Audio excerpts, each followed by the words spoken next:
que é mais um estudo da nossa revista sobre a formação do povo santo e do reino sacerdotal.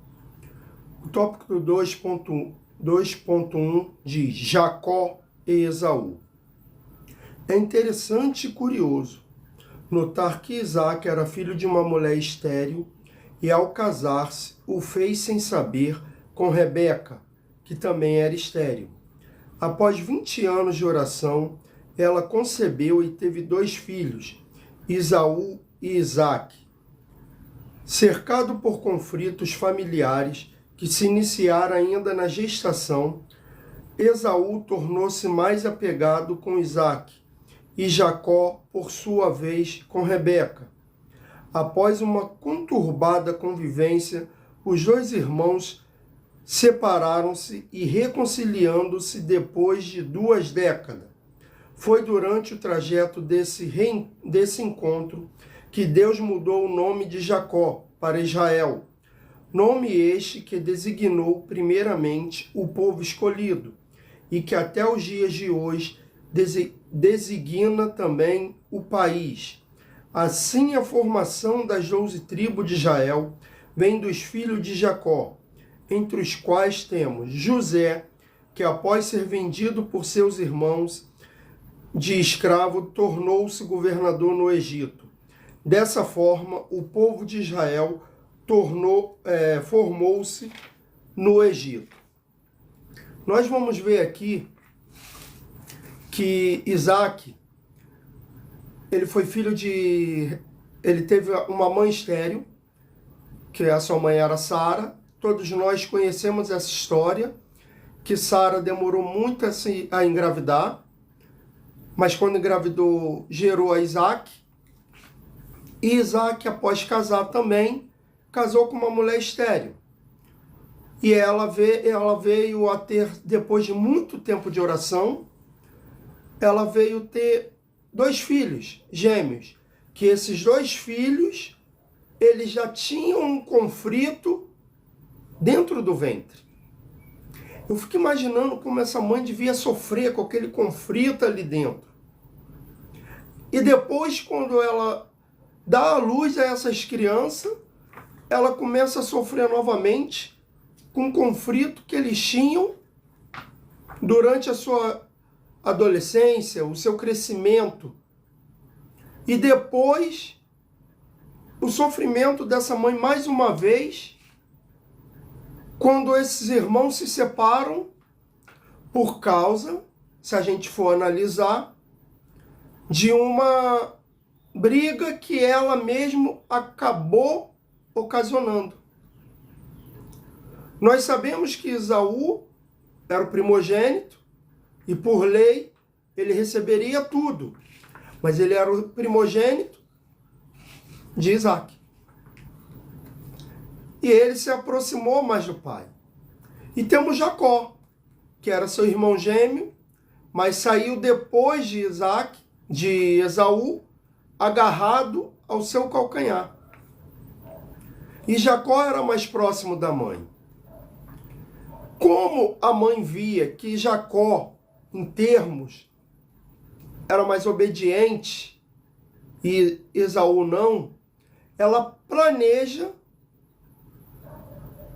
botar Jacó à frente de Esaú.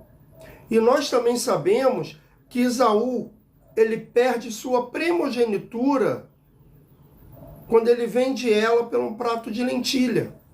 Nós vamos ver que enquanto um quer ser o primogênito, o outro não está nem aí para si. Ele está levando, se a gente for olhar, praticamente tudo isso na brincadeira. Ele não está levando a sério. Esaú não leva a sério a questão de ser primogênito. Ele acha que, de repente, ele agiu ali no termo com Jacó. Falo para ele que estou vendendo, mas na verdade é só da boca para fora. Só que a gente tem que tomar cuidado. Para o homem, a gente fala brincando, fala da boca para fora, mas para Deus não existe isso. Nós sabemos que já tinha uma promessa em Jacó. Já tinha uma promessa, porque tanto o anjo apareceu e falou, ó, Deus apareceu para Rebeca e falou, ó, o menor reinará sobre o maior. Ela sabia disso. Por quê? Porque Deus já sabe de tudo. Já sabia antes mesmo de Esaú e Jacó nascerem que Esaú iria ir por um caminho totalmente errado, totalmente torto. Só que o que acontece aqui é Rebeca, junto com Jacó, eles tentam dar aquela velha ajudinha para Deus. E a gente sabe que Deus não precisa de ajuda. E ele acaba atraindo para ele vamos dizer, uma maldição, né? Porque ficou 20 anos vivendo longe dos seus pais, do seu irmão, que já não tinha uma amizade tão boa, porque um gostava de ficar na cozinha e o outro gostava de caçar. E vamos ver que isso ainda acontece com os filhos de Jacó. Porque, na verdade, nós não devemos ter essa preferência por filhos. Nós devemos criá-los todos e ter o mesmo amor por eles. Eu creio que às vezes, muitas das vezes, alguém fala, porque meu pai prefere mais o outro do que a mim. Às vezes eu acho que também tem alguma preocupação. Aquele filho mais rebelde. Então, às vezes, quando tem aquele filho mais rebelde, o pai se preocupa mais com ele, porque você vê que ele não está indo para aquele caminho. Mas nós vamos ver que Jacó, ele atrai isso para a vida dele. Que José, por ser seu filho preferido também, os seus irmãos acabam vendendo ele para o Egito, vendendo ele para aquele grupo que estava indo para o Egito e transformando ele em escravo. Nós sabemos que Deus disse para Abraão que levaria o seu povo para uma terra desconhecida e que ali se tornaria uma grande nação. Mas ali o povo foi crescendo, foi levado até o Egito, porque José foi para lá como escravo, mas se tornou governador. Deus usa toda a situação e traz o povo de Israel para dentro do Egito, ali para começar a ser criado o povo de Israel, ser criado uma nação. 2.2 De escravo a um grande povo. Apesar de Deus não ter revelado a forma como introduziria os descendentes de Abraão no Egito, ele revelou que ali os familiares do patriarca seriam afligidos, tendo de servir a um povo diferente. Após o período áureo do povo escolhido no país, levantou-se um novo rei sobre o Egito, que não conhecia José, o qual disse a seu povo: eis que o povo dos filhos de Israel é muito e mais poderoso do que nós. Com essa observação, o faraó intentava promover um genocídio, eliminando todos os bebês israelitas, chamados de hebreu, do sexo masculino. Ao mesmo tempo em que oprimia os descendentes de Abraão, o pequeno clã tornava-se numeroso, e mesmo subjugado à condição de escravo, multiplicaram-se tanto que o Egito não pôde mais segurá-lo. Porém, não ocorreu de forma tão rápida como se pode pensar. Desde a ordem do faraó para que se eliminasse os meninos hebreus, até a libertação do povo de Israel, passaram-se 8 décadas. os hebreus tornaram-se um grande povo e, sob a liderança de Moisés, após o terrível juízo das 10 pragas, deixaram o Egito em direção à terra que Deus prometera a Abraão. Nós vamos ver aqui que José, pelo seu feito que fez no Egito, e em todo o mundo naquela época, porque nós vamos ver que José ele entra como escravo, mas na cadeia alguém fala para Faraó, depois de Faraó ter tido o sonho, ó, lá na cadeia tem um rapaz que revela sonho. E quando ele é apresentado a Faraó, ele revela o sonho de Faraó, e Faraó coloca ele como governador do Egito. A fome vem, o povo de Israel vem morar no Egito, porque o Faraó da época, em agradecimento, fala para José trazer o seu povo, seu pai e sua família. Só que chega um tempo que esse Faraó morre. Surge um outro Faraó que não conheceu o feito de José. Por que quem não conheceu o feito de José? Porque de repente o Faraó que ainda veio até antes desse Faraó, ele veio apagando a história de José. Passaram a não contar mais o que José fez, porque de repente para essa linhagem de Faraó, o que um hebreu fez para o Egito, para o egípcio, ele se sentia envergonhado. Então de repente eles queriam apagar isso da história. E aí ele começa a ver o povo eleito, o povo escolhido de Deus crescer, começar a ficar numeroso. E é aqui que a mão do inimigo quer entrar. Porque o inimigo, o diabo, ele usa Faraó para destruir aquele que Deus escolheu para lembrar as nações de quem ele era.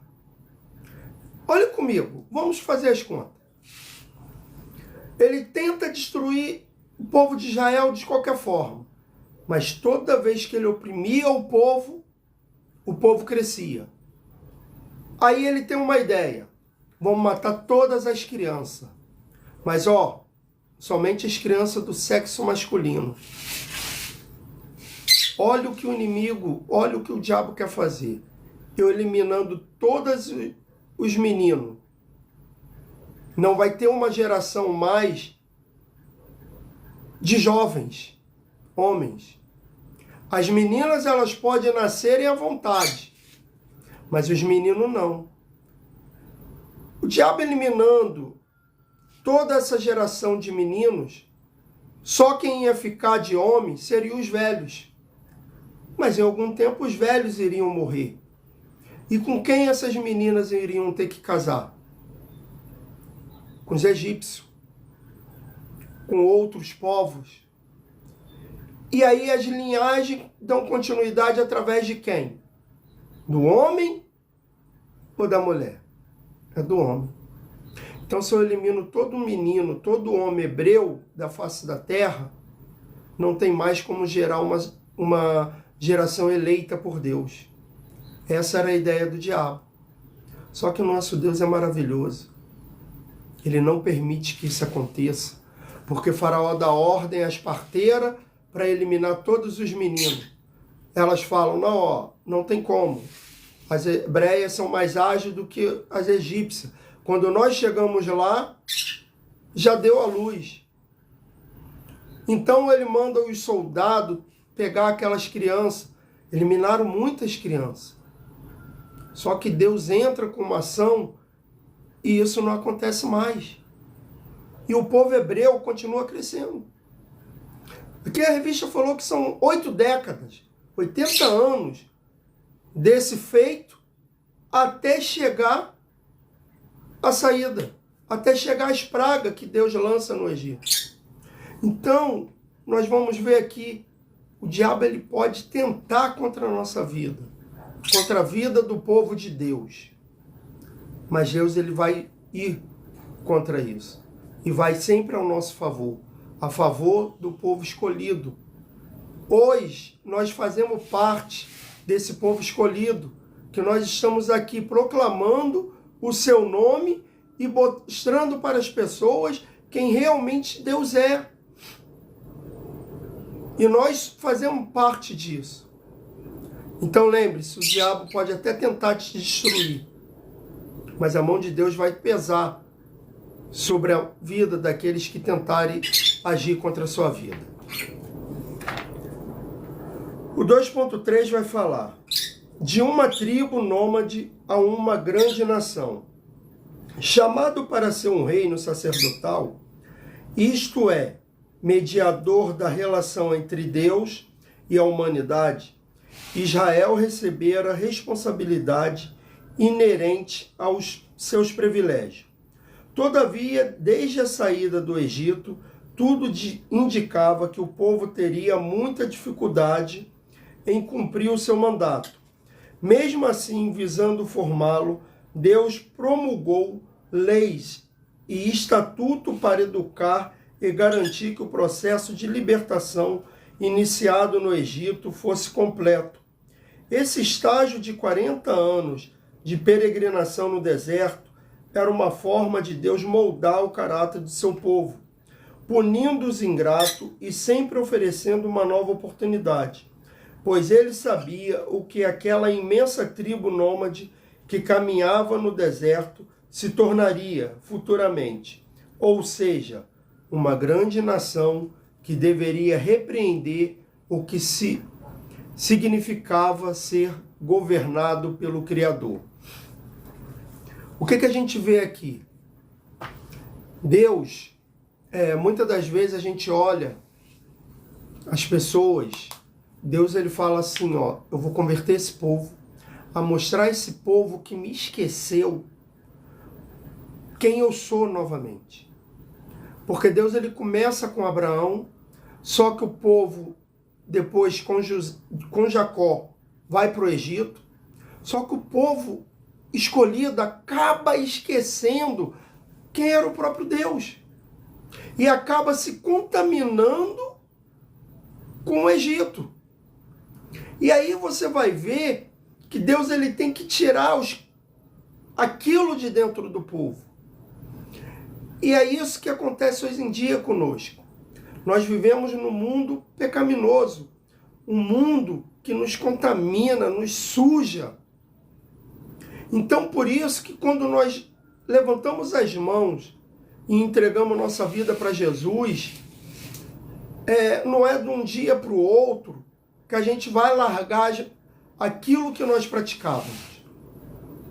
Não é dizer que a gente vai continuar vivendo aquilo, porque muitas das vezes existem pessoas que entram e acham normal continuar vivendo aquilo de ruim, aquilo que não agrada a Deus, na presença dele.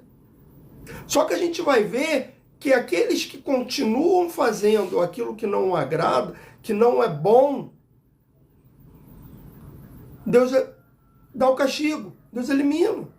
Deus não permite ficar. Porque não tem como você estar no escuro, acender uma luz e a luz não iluminar aquele lugar.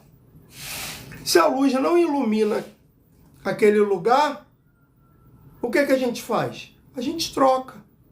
Se você chega na sua casa, está tudo escuro, você aperta o interruptor não ligou, mas a lâmpada não acendeu, o que você vai fazer? Você vai trocar, porque a lâmpada queimou. E assim são conosco. Então Deus ele vai nos moldar, como ele teve que moldar aquele povo durante 40 anos, ali peregrinando no deserto. Então Deus vai mudando aquele povo e vai trazendo aquele povo novamente para a sua presença, mostrando através, já desde o Egito, das pragas que ele enviou ao Egito e dos milagres que ele vai fazendo ao longo do caminho, quem ele é. Quantas coisas ruins nós fizemos e quantas das vezes a gente não conseguia se livrar do pecado, daquilo que nos tornava uma pessoa ruim. E aí o que acontece? Deus manda o refrigério, manda o socorro, manda as pragas sobre o diabo e nos livra da mão dele. Quando ele nos livra da mão do diabo, aí ele começa esse processo de restauração, de nos restaurar, nos dar uma nova vida, um novo nascimento. Só que nós temos que tomar muito cuidado. Eu costumo dizer para os meus alunos na escola dominical que o velho homem não morreu quando a gente se batiza, porque o velho homem sabe nadar. Ele está adormecido, ele está ali, ó. O diabo ele fica ao derredor da gente. Algumas pessoas falam assim, Jesus, para entrar no nosso coração, ele bate, se nós abrirmos a porta, ele entra. E o diabo, ele entra de qualquer forma, ele sai quebrando tudo. Não, não. O diabo, ele não entra de qualquer forma. O diabo, ele também só entra quando você o convida. Ué, mas pastor, como é que eu convido o diabo para entrar na minha vida? Você não sabe como? É quando você dá uma brecha.